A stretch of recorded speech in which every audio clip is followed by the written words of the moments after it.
Pernah nggak sih kamu mikir kenapa benda bernama kotak bekal bisa begitu penting dalam hidup banyak orang? Setiap pagi, jutaan orang di seluruh dunia sibuk menyiapkan makan siang di wadah ini. Dari anak sekolah sampai pekerja kantoran, dari bahan plastik murah sampai wadah stainless mewah, semuanya punya satu tujuan, membawa makanan dengan cara yang praktis dan aman. Tapi ternyata kotak bekal bukan cuma soal kepraktisan. Ia punya sejarah panjang, budaya unik, dan bahkan kisah sosial yang menarik di baliknya. Jadi kali ini, yuk kita kenalan dengan si teman makan siang sejuta umat, kotak bekal. Selamat datang di channel Kenalan Yuk. Di sini kita akan ngobrolin berbagai hal menarik yang ada di sekitar kita, mulai dari makanan, tanaman, sampai benda sehari-hari yang sering luput dari perhatian. Kalau kamu suka belajar sesuatu yang baru dengan cara yang ringan dan menyenangkan, yuk klik subscribe, like, dan aktifkan lonceng notifikasinya. Kalau kita telusuri sejarahnya, konsep membawa makanan dari rumah sebenarnya sudah ada ribuan tahun lalu. Catatan paling awal datang dari Jepang pada abad ke-5, saat para petani membawa nasi kering dalam wadah bambu atau daun untuk makan di sawah. Wadah ini disebut bento, cikal bakal kotak bekal modern. Di Tiongkok, konsep serupa disebut biandang, yang artinya makanan yang dibawa bepergian. Sedangkan di Eropa, abad ke-19, saat revolusi industri mulai berkembang, para pekerja tambang dan pabrik juga membawa makanan dari rumah dalam wadah logam sederhana yang disebut lunchpail atau tin lunchbox. Menariknya, di Amerika Serikat, kotak bekal baru populer sekitar tahun 1902 ketika perusahaan Aladdin Industries memproduksi lunchbox pertama dari logam untuk anak-anak sekolah. Kotak itu bergambar karakter film dan kartun populer seperti Mickey Mouse atau Superman.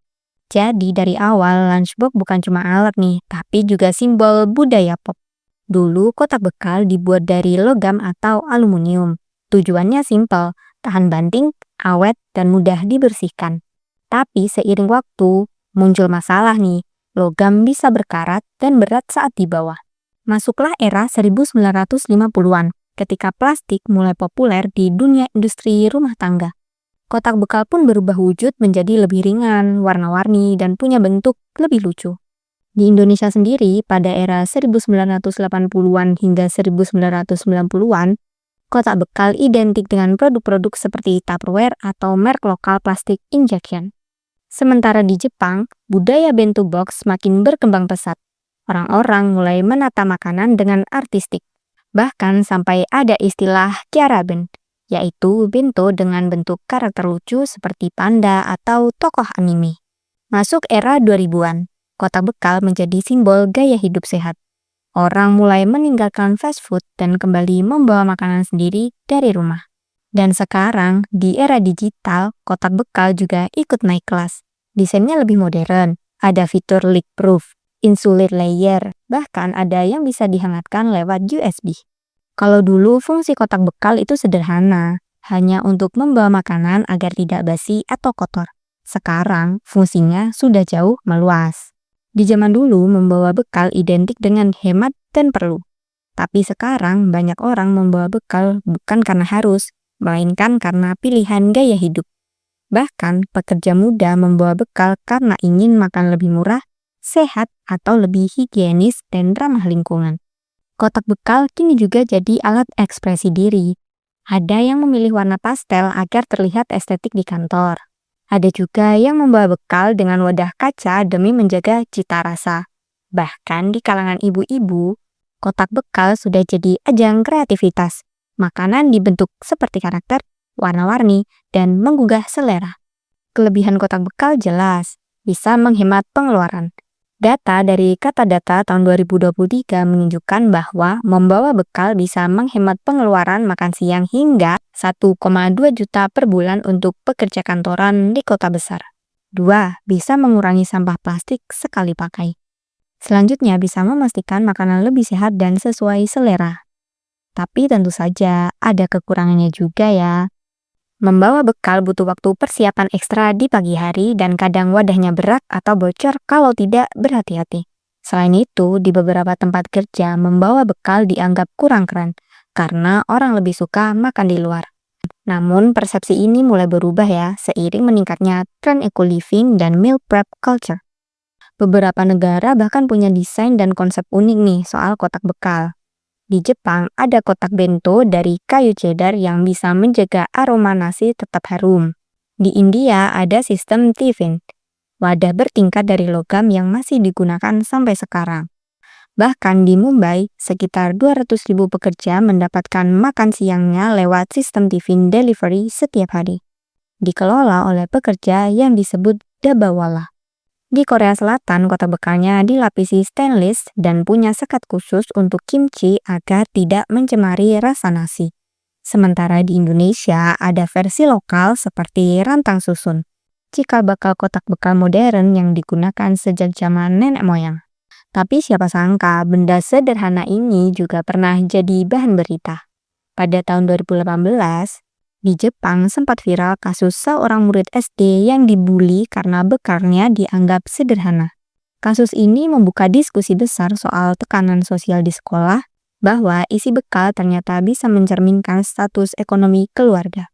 Sementara di Indonesia, beberapa tahun terakhir sempat viral juga tren meal prep challenge. Orang-orang menyiapkan bekal seminggu penuh untuk hidup lebih hemat dan sehat. Di TikTok, tagar bekal sehat dan meal prep sudah ditonton lebih dari 300 juta kali berdasarkan data tahun 2024.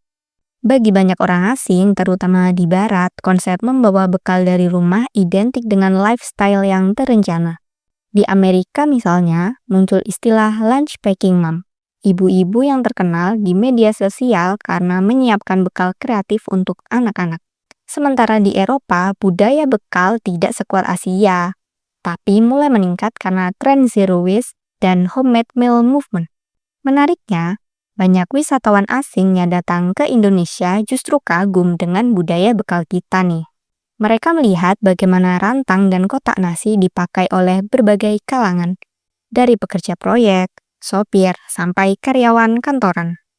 Di mata mereka, membawa bekal adalah simbol kehangatan keluarga, bahwa seseorang disiapkan makanan dengan cinta bukan sekedar kebiasaan hemat. Kalangan pengguna kotak bekal termasuk luas. Anak sekolah tentu jadi pengguna utama. Tapi jangan lupa, pekerja lapangan, pegawai pabrik, hingga karyawan startup juga semakin banyak yang membawa bekal. Bahkan di kalangan gym goers atau orang yang sedang diet, kotak bekal jadi alat penting untuk mengatur asupan kalori. Menurut survei Jackpot tahun 2023, sekitar 68% pekerja urban di Indonesia setidaknya membawa bekal 2 kali seminggu. Dan menariknya, 70% di antaranya adalah perempuan. Menandakan bahwa bekal juga menjadi bagian dari peran keluarga dan perawatan diri. Pertanyaannya sekarang, apakah kotak bekal masih akan bertahan di era yang serba cepat dan instan ini? Jawabannya kemungkinan besar ya, karena konsepnya terus berevolusi. Sekarang sudah ada kotak bekal smart dengan sensor suhu yang bisa memberitahu lewat aplikasi kalau makananmu sudah terlalu lama disimpan. Beberapa perusahaan bahkan mulai mengembangkan kotak bekal biodegradable yang bisa terurai dalam waktu 6 bulan. Jadi tidak merusak lingkungan hidup. Dan di Indonesia, dengan budaya makan bareng keluarga dan kebiasaan makan dari rumah, kotak bekal tampaknya akan tetap punya tempat. Meskipun saat ini program MBG di Indonesia sudah dimulai, bukan berarti kotak bekal akan hilang dari kebutuhan masyarakat, termasuk anak sekolahan. Jadi siapa sangka, benda sederhana seperti kotak bekal juga punya perjalanan yang panjang. Dari bambu petani di Jepang, rantang logam para buruh di India, hingga wadah plastik warna-warni di meja kerja modern. Ia bukan cuma tempat menyimpan makanan, tapi juga simbol perubahan gaya hidup, ekonomi, dan kasih sayang dari rumah. Dan mungkin besok saat kamu membuka kotak bekalmu, kamu bukan cuma melihat makanan di dalamnya, tapi juga sejarah, budaya, dan cinta yang sudah dibungkus rapi sejak ribuan tahun lalu.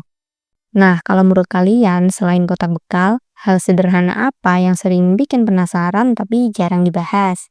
Tulis di kolom komentar ya, siapa tahu bisa kita angkat di pembahasan berikutnya. Kalau ada hal-hal yang perlu ditambahkan, silahkan tulis juga di komentar. Maaf kalau ada kesalahan dalam penyampaian, karena channel ini juga masih terus belajar bareng kalian.